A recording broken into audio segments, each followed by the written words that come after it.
Gente, nós estamos aqui na Galileia e aqui atrás nós temos o Mar da Galileia. Estamos gravando agora no Monte das Beatitudes e não muito distante de nós, naquela ponta lá no canto, nós temos Cafarnaum, mais adiante era onde ficava Betsaida. Uma coisa muito importante entendemos é que, embora Jesus tenha nascido em Belém, sido criado em Nazaré, onde viveu até os 30 anos, ele dá início ao seu ministério depois de ter sido batizado por João. Logo depois, João é preso e ele se muda para Galileia e estabelece a base do seu ministério lá em Cafarnaum. Quando a palavra de Deus anuncia isso, ela relaciona isso com o cumprimento de uma profecia dada por Isaías. Eu quero ler essa profecia no livro de Isaías, lá no capítulo 9, logo no início diz assim: mas para a terra que estava aflita não continuará a obscuridade. Deus nos primeiros tempos tornou desprezível a terra de Zebulon e a terra de Naftali, mas nos últimos tornará glorioso o caminho do mar além do Jordão. Galiléia dos gentios, o povo que andava em trevas viu grande luz, e aos que viviam na região da sombra da morte resplandeceu-lhes a luz. O que nós precisamos entender que o que Deus está declarando sobre essa região é algo parecido com o que Paulo, escrevendo aos Romanos, diz: aonde abundou o pecado, superabundou a graça. Diz: a terra que estava aflita não vai continuar na obscuridade. Deus tornou, em primeiro lugar, nos primeiros tempos, ela desprezível, mas nos últimos faria o seu caminho glorioso. Deus estava dizendo que iria mudar a sorte dessa terra, que é classificada a Galiléia como a região, de Zebulon, a terra de Naftali.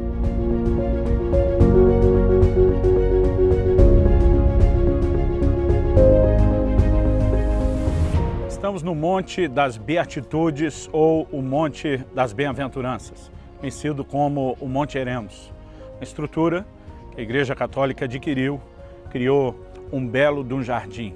Nesse lugar eles têm proporcionado não só um ambiente com boa infraestrutura para receber os turistas, com locais para meditação, fotos, mas ao longo do tempo muitos desses locais foram tidos como sagrados e igrejas foram edificadas. Nós temos aqui a Igreja das Beatitudes e dentro desse terreno, dessa imensa área, nós temos, além de jardins maravilhosos, nós temos a vista para o Mar da Galileia.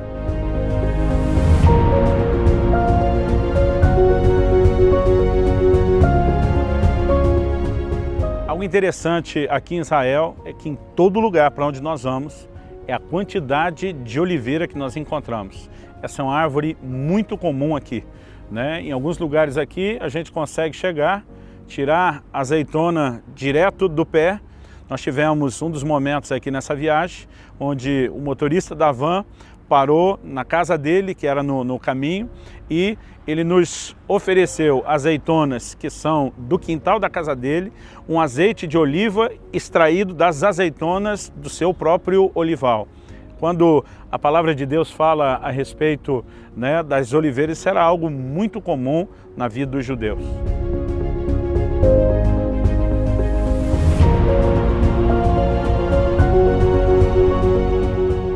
O Monte das Bem-aventuranças, ele tem vista para a planície de Genezaré, numa extensão de mais ou menos 6 quilômetros de comprimento.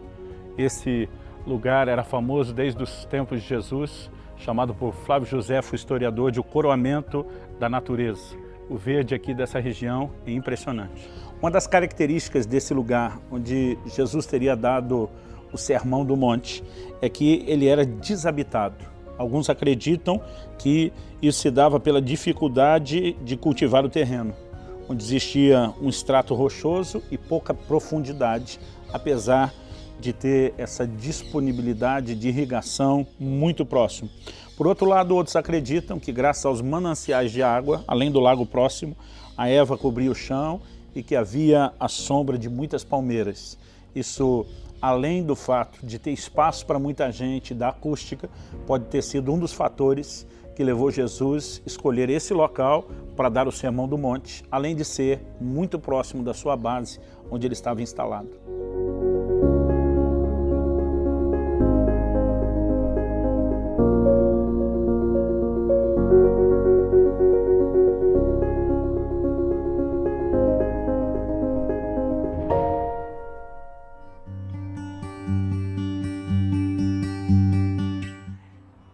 Em Mateus, no capítulo 5, dos versículos 38 a 42, o Senhor Jesus diz: ouviste o que foi dito, olho por olho, dente por dente.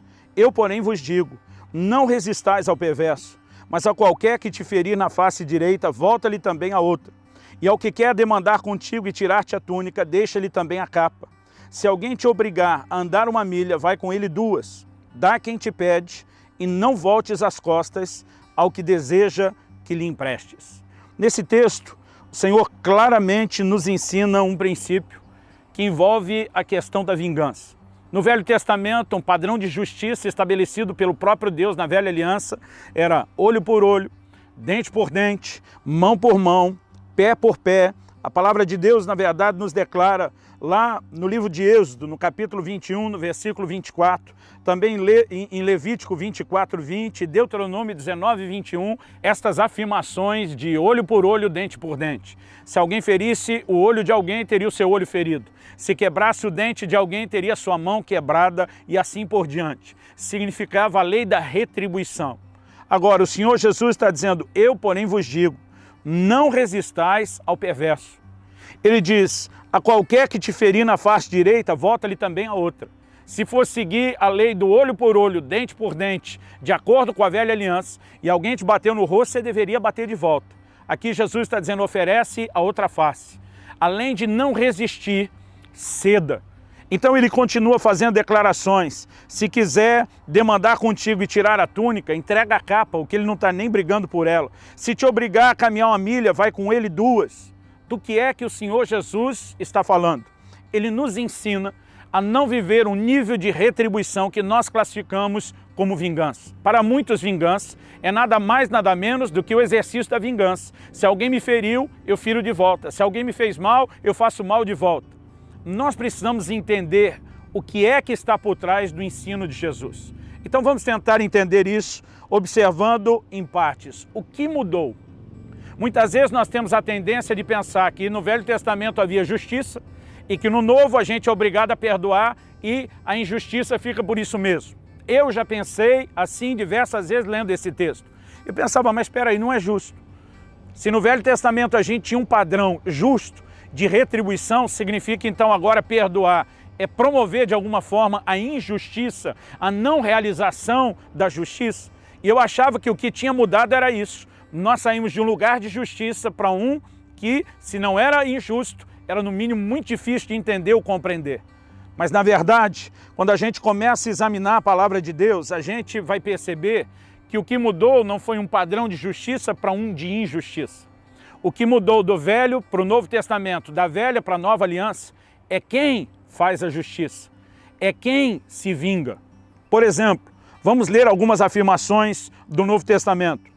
Na Epístola de Tiago, no capítulo 1, no versículo 20, ele diz, porque a ira do homem não produz a justiça de Deus. Observe essa declaração. A ira do homem, quando nós decidimos nos vingar, quando nós nos indignamos, a Bíblia diz isso não produz a justiça de Deus, vai ser só a sua. A questão é, quando Deus pede para que a gente não se vingue, será que não é justamente para que a gente dê a Ele a oportunidade de ser Ele o juiz, de ser Ele o vingador? No livro de Romanos, no capítulo 12, no versículo 19, a Bíblia diz, não vos vingueis a vós mesmos, amados, mas dai lugar à ira, porque está escrito, a mim me pertence a vingança, eu é que retribuirei, diz o Senhor. O que a Bíblia está dizendo é que nós não devemos nos vingar a nós mesmos, mas dar lugar à ira. A ira de quem? Não a nossa. A ira de Deus. A ira do Deus está dizendo, a mim pertence a vingança, eu é que retribuirei.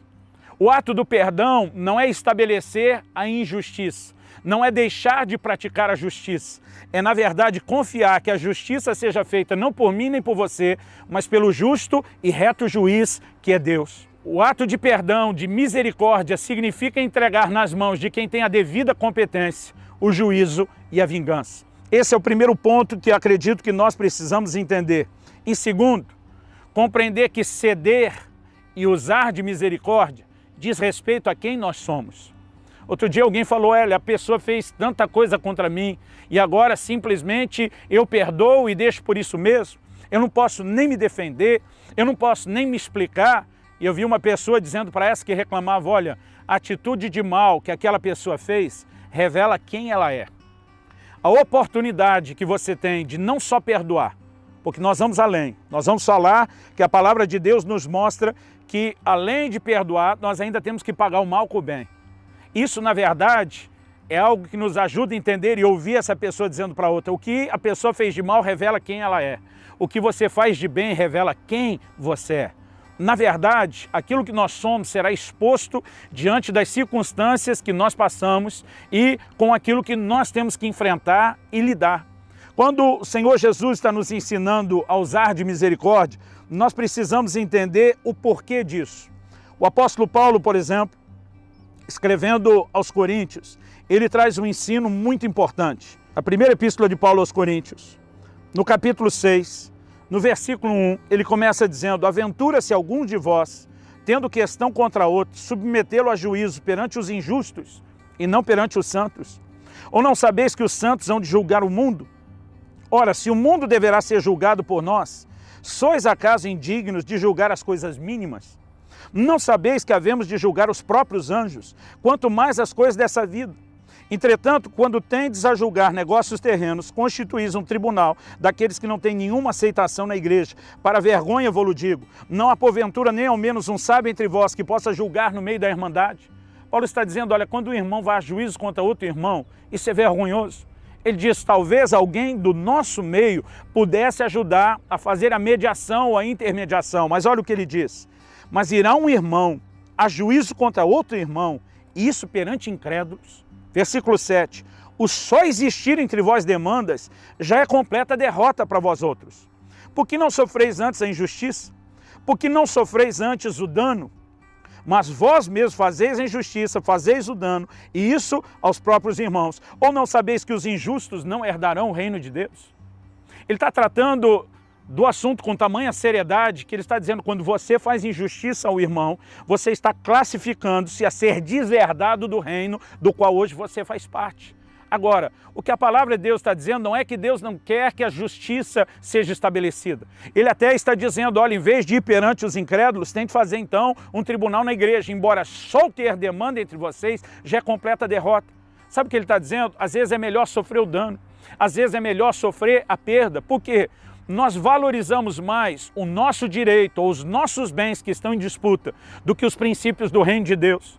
Paulo não está dizendo que o justo é só deixar por isso mesmo, mas em nome daquilo que realmente importa, que é o bom testemunho, é promover o reino de Deus, é não ferir as pessoas. Ele está dizendo, às vezes sai muito mais barato você sofrer o dano de uma circunstância do que promover um dano espiritual, um dano da falta de testemunho, de um escândalo por um comportamento errado. Nós precisamos aprender a enxergar as coisas de Deus do prisma da palavra de Deus e entender que não se trata apenas de conflitos meramente naturais. A palavra do Senhor nos mostra no livro de Romanos, o mesmo texto de Romanos 12, que nós lemos sobre não nos vingar a nós mesmos, diz o seguinte, pelo contrário. O que é o contrário? É o oposto de vingar-se. Não é só o ato de ficar quieto. Não é só dizer, tá bom, não faço mal, mas também não faço bem. Não, a Bíblia diz, pelo contrário. Se o teu inimigo tiver fome, dá-lhe de comer. Se tiver sede, dá-lhe de beber. Porque, fazendo isso, amontoarás brasas vivas sobre a sua cabeça. Não te deixes vencer do mal, mas vence o mal com o bem. Aquilo que falei antes, quando alguém faz a ofensa, está revelando quem ele é. Quando nós decidimos não só perdoar, mas pagar o mal com o bem, nós estamos revelando quem nós somos. Somos filhos do Pai Celeste que manifestam a natureza do Pai Celeste. Observe que o texto está dizendo que quando nós pagamos o mal com o bem, nós amontoamos brasas vivas sobre a cabeça do outro. É lógico que isso não é natural. É lógico que não estamos falando de uma brasa literal que vai botar fogo no cabelo da pessoa, mas estamos falando de algo que espiritualmente vai colocá-lo no lugar onde quem trata com ele é Deus. Nós saímos de cena, deixamos de ser o juiz, deixamos de tentar nos vingar e entregamos tudo nas mãos do reto juiz, expressando, antes de mais nada, a natureza de misericórdia desse Deus.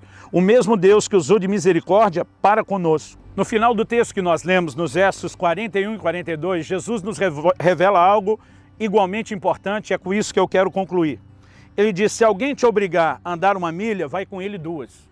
Ou seja, eu faço não só aquilo que estão me obrigando a fazer, que é caminhar 1 milha, mas ainda eu acrescento outra milha a essa caminhada que me obrigaram. Agora, no versículo 42, ele fala da gente ter a mesma atitude de disposição. Com aquele primeiro que nos obrigou a andar 1 milha, nós somos a milha obrigada e ainda mais uma. Mas com aquele que não nos obriga. Porque o versículo 42 diz, dá a quem te pede. Esse segundo não está exigindo nada de você, não está te obrigando a nada. Interessante que às vezes a gente pensa num cristianismo que me obriga a andar a 2ª milha quando eu fui obrigado a andar a 1ª. Mas aonde eu não me disponho a fazer nada se eu não for obrigado. Jesus está dizendo, dá a quem te pede e não volte as costas ao que deseja que lhe empreste. Sabe o que ele está dizendo? Que a natureza do comportamento de não querer andar a 2ª milha é a mesma natureza de não querer atender alguém que nos pede algo. Nós, na verdade, precisamos ter um coração que manifeste não avareza, não egoísmo, mas um coração de amor, de serviço, de misericórdia e de generosidade que reflete o coração de Deus, que reflete o coração do nosso Pai.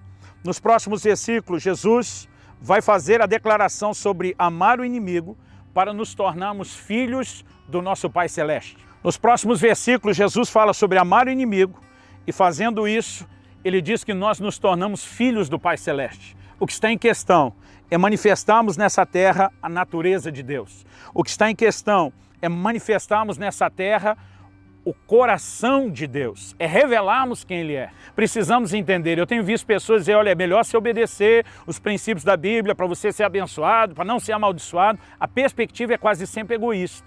Que bem isso me fará? De que mal eu vou escapar se obedecer? Não. Muito mais do que pensar só a forma como isso nos afeta. Nós precisamos pensar sempre para o lado de fora.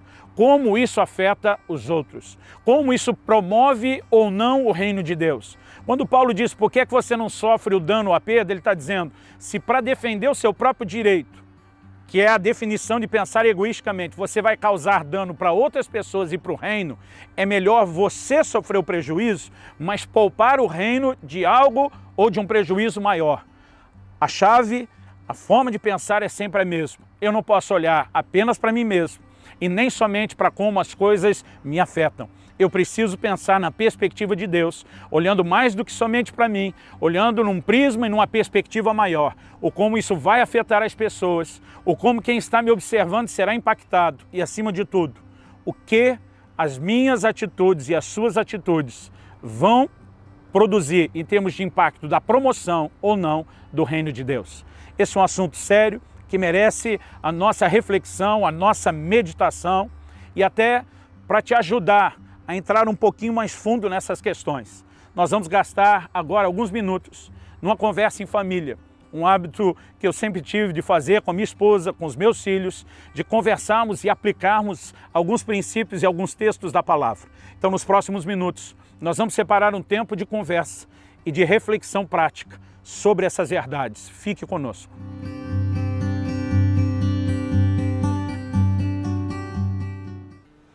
Quando o Senhor Jesus está falando a respeito dessa mudança, dessa atualização da ordem dada através da lei de Moisés, olho por olho, dente por dente, que era retribuição, era um padrão de justiça, né? Para essa atualização da nova aliança, eu porém vos digo, não resista ao perverso, se alguém te ferir na face direita, volta-lhe também a outra. O que nós temos não é uma mudança da justiça, né? Já declaramos isso, é uma mudança apenas de quem executa a justiça.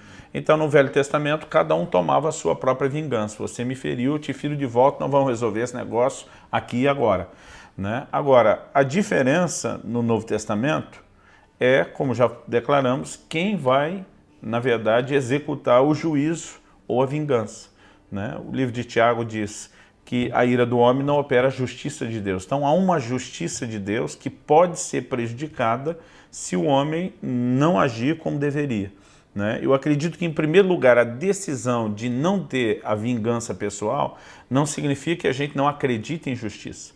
Significa que nós transferimos a quem realmente cabe executar a justiça. Essa parte, eu acredito que às vezes é até mais fácil de entender. Agora, usar de misericórdia em vez de não só executar a justiça, eu acho que é uma outra coisa que ainda vai muito além, né? Então, uma coisa é não reagir quando alguém me bateu na face, face por face, me deu um tapa na cara, eu te dou outro de volta, esse é um ponto. Mas oferecer a outra é algo ainda maior do que não exercer a vingança, né? Quando alguém me tirou a túnica e ele está dizendo ao que quer demandar contigo, isso me parece até um pleito, uma demanda judicial, tá tentando tirar minha túnica, eu vou ainda oferecer a capa, que não está nem em questão, né? Exige ou me obriga a caminhar uma milha, né? Se eu fizer isso, eu já não cedi o suficiente, eu tenho que me dispor a caminhar uma segunda. Então, esse aspecto do ceder, de pagar o mal com o bem, né? Que também é algo que nós vamos perceber na palavra, acredito que talvez é aquilo que melhor tem que ser entendido. Algo que eu tenho assim na minha vida, Lu, é que não importa, sabe, nenhuma pessoa vai conseguir jamais ganhar infidelidade a Deus. Tudo aquilo que a gente faz, sabe, Deus vê. E se você consegue descansar algumas coisas, Deus vai se agradar. Deus sempre se agrada quando a gente ousa confiar nele, ou lançar realmente as nossas injustiças a ele, porque ele é o justo juiz. Somente ele, ninguém jamais vai conseguir exercer a justiça de uma forma tão perfeita quanto Deus. Então, é realmente só quem conhece, eu creio, assim, um pouco do coração de Deus, que pode se colocar nesse lugar de lançar suas causas, sabendo que ele vai fazer melhor. E aquele que fere, aquele que rouba, aquele que faz o mal, ele vai ter a consequência disso. Nosso coração não pode ser movido dessa raiva, dessa raivinha, sabe? Quero que o outro se dê mal. Mas a gente precisa entender que Deus, que tudo vê, né? Ele não vai deixar aquela pessoa, porque tudo que a gente semeia, a gente colhe, né? E Deus sabe exatamente a medida disso. Então, a pessoa vai ter, né, a resposta daquele ato. Não cabe a nós, e às vezes a gente quer fazer essa justiça própria, às vezes a gente quer executar, e a gente nunca vai conseguir fazer tão bem quanto Deus. Então, esse exercício de lançar é algo muito, muito especial. Assim, a gente precisa, não é fácil. Não. Né? E a gente tem situações que a gente ouve tantas histórias de pessoas que às vezes elas sofrem realmente algumas injustiças tão grandes assim, que nem homem realmente nenhum conseguiria restituir a nível que somente Deus pode fazer, né? E pra mim eu acho que o melhor exemplo de fazer isso da maneira certa foi Jesus, né? Porque ele veio aqui pra terra, se humilhou, servindo a gente, e ainda bateram nele, cuspiram nele, e mesmo assim ele não se vingou, né? Ele deixou isso na mão de Deus, porque ele sabia o propósito que ele estava aqui. E eu acho que para combater essa mentalidade, a gente tem que lembrar por que nós estamos aqui, né? Precisamos ter um alvo, uma direção para ir onde a gente está indo, porque a gente está vendo uma foto maior, assim, a gente está vendo o negócio mais completamente. Mas nem a gente vai conseguir ver tudo o quanto que Deus está vendo, né? Porque ele é o justo juiz. Então, colocando na mão dele é o mais seguro mesmo, né? E, perdão, nós precisamos enxergar isso, já devolvo a bola, nós precisamos enxergar isso como algo maior do que um conflito pessoal. Né? Se é um conflito pessoal, é eu contra a pessoa contra mim, é só isso. A gente precisa enxergar que por trás desse conflito pessoal tem, na verdade, o conflito do bem e o mal. Né? Romanos 12, 21 diz, não te deixe vencer do mal, mas vence o mal com o bem. Né? Ou seja, Deus está dizendo que enquanto eu estou no conflito com alguém, acima de nós, o bem e o mal estão no conflito. E a minha atitude correta pode permitir que o bem vença ou pode permitir que o mal vença. Né? Então, como foi dito, nós precisamos refletir Deus nessa terra. Quando a Bíblia fala de perdoar, de não nos vingar, o contexto sempre é andarmos como filhos que imitam a Deus. Né? Então, é mais do que superar o conflito, a nossa dor é poder revelar a natureza de Deus na terra. Até porque o próprio Jesus ensinou a gente a amar os nossos inimigos. Então, muitas vezes também tem pessoas que tentam passar o caso para Deus, mas esperando, eu quero ver o indivíduo queimar. Mas eu acho que, assim, um pouco de compaixão, né, o mínimo que a gente pode ter é pensar, e quando a gente falha com os outros, né? Assim, a gente recebeu tamanha misericórdia e graça de Deus, e a gente viu isso na vida de Jesus. Eu acho que o mínimo, assim, que a gente pode fazer com o que nos foi, né, entregue, né? Penso na parábola do mau credor aqui, é que a gente pode desejar o bem para essas pessoas e não só passar o caso para Deus, mas desejar que elas se arrependam, entendam o erro delas e que elas possam se reconstituir com Deus, assim como nós somos, né, restituídos e perdoados na nossa caminhada. É verdade, eu acho que algo legal pra gente avaliar a nossa situação e o nosso coração a respeito desse assunto é avaliar o nosso dia a dia. Qual é a sua reação quando alguém te corta no trânsito? Ou como você pensa, sei lá, recorrer processos legais desse tipo? Tudo isso mostra a intenção do nosso coração e a forma em que nós estamos nos permitindo ser trabalhados por Jesus, né? E o próprio Jesus disse, já falamos disso anteriormente, ele diz, bem-aventurados os misericordiosos, porque alcançarão misericórdia. Quando a gente oferece outra face, não estamos apenas dando benefício ao ofensor, estamos plantando uma colheita de misericórdia para com a nossa própria vida. Então, a decisão de não se vingar, mais do que, na verdade, regular o nosso comportamento, nos leva a um lugar onde a gente entende a batalha entre o bem e o mal e onde a gente permite que o bem vença, no sentido de poder revelar o coração de Deus para as pessoas através da nossa conduta. Então, que a sua conduta seja não só de virar face, não só de andar a segunda milha, mas de refletir e revelar o Deus misericordioso nessa terra.